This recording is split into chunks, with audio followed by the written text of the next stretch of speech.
चाळीसगाव तालुक्यातील सायगाव, काकडणे आणि तळोंदा शिवारात वन्यजीवांची शिकार करून मालेगावकडे जाण्याच्या तयारीत असलेल्या दोघांना जागरूक ग्रामस्थांनी पकडून वनविभागाच्या ताब्यात दिले।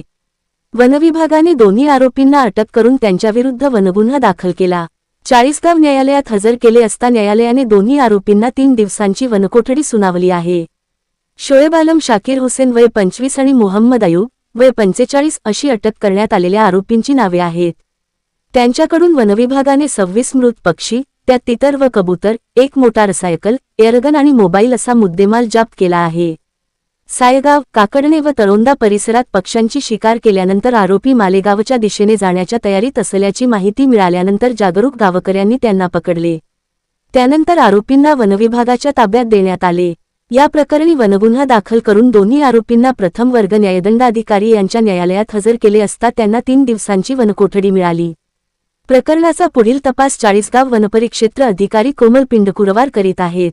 ही कारवाई वनसंरक्षक धुळे नीनू सोमराज, उपवनसंरक्षक जळगाव सौरीश सहाय आणि सहाय्यक वनसंरक्षक अमोल पंडित यांच्या मार्गदर्शनाखाली करण्यात आली।